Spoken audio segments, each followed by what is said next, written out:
What is going on, YouTubeverse? John Stanek from Johnny Radio here, bringing you another Top 5 on this glorious Top 5 Friday, and I could not be more excited. We're continuing the 70s here, the greatest decade in music history, and we are at the Top 5 albums of 1976. Such a great year in music. Let's get right to it. At number 5... I'm in a New York state of mind.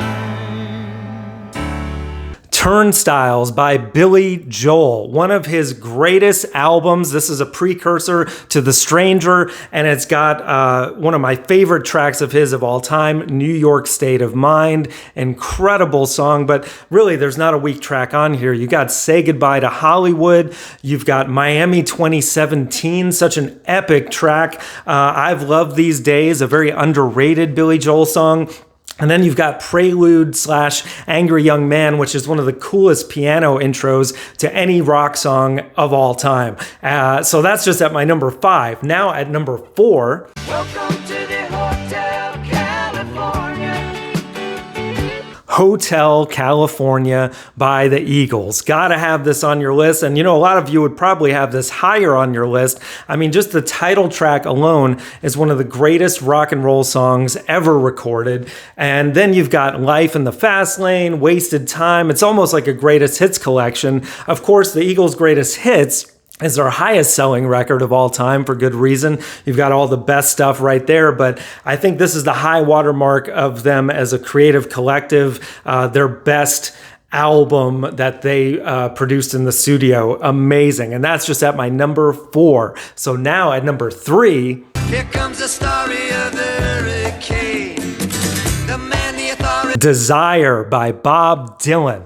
Man, oh man, is this a great album or what? I mean, Mr. Zimmerman has been making music for 5 decades now, and I would actually put this in my top 5 Bob Dylan albums. And I know that's a strong thing to say, but I love this even more so than Blood on the Tracks, which came out around that same era. I mean, songs like Hurricane, Isis, One More Cup of Coffee, Oh Sister, every track on here is great. And I would say one of his best vocal performances on a record, and definitely most passionate on songs like Hurricane, which, I mean, just an amazing track that ended up eventually helping to release someone earlier from prison who was wrongfully put in jail. Just amazing, man. Just one other thing on the record of Bob Dylan's illustrious career.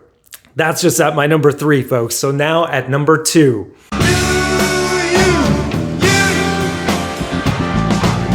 Frampton Comes Alive by Peter Frampton, one of the greatest live albums of all time, and his highest selling for good reason, because this, like The Last Waltz from the band, for me, like, this is like the live versions of these songs are better than the studio recordings.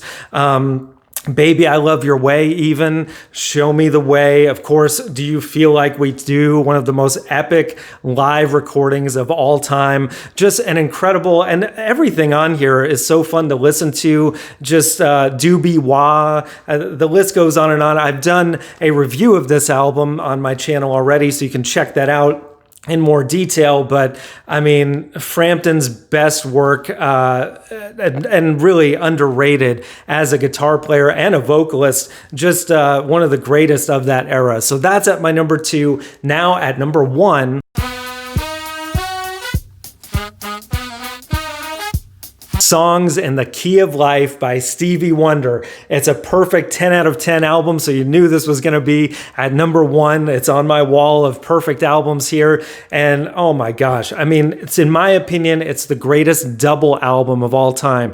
There's not a weak track on here, and some of Stevie's greatest songs ever. I Wish, As, Pastime Paradise, the opening Love's in Need of Love Today just sets up the record in such a beautiful way that it can go in any direction, and it goes in so many different directions musically, but it's always centered by Stevie's just heart and soul.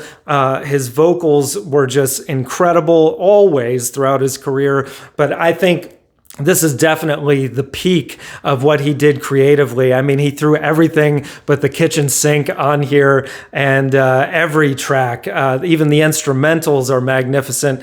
If it's magic with a harp in the background, for God's sakes, it is beautiful from start to finish. And that is my top 5, guys. So let me know in the comments below, what would your top 5 be? If you're so bold, leave me a top 10. There were so many great albums from that year. And again, the 70s, to me, were the greatest decade in history, followed closely by the 60s. If you didn't notice on my channel, I'm doing this in order. Every other week, I'm doing a top 5 songs and top 5 albums of a year. So we're going through the 70s. Hopefully, eventually, I will catch up to current day. But I started at 1965 and I'm going forward. And it's fun, guys. So I hope you're following along. We got top 5s on this channel every Friday, album reviews, so much more. Thank you for watching. And as always, Viva la vinyl. So guys, thanks so much for watching. Please like, subscribe, and be sure to ring the bell for notifications so you can always see great quality content like you're seeing on the screen right now. Thank you so much for supporting Johnny Radio, and I'll see you soon.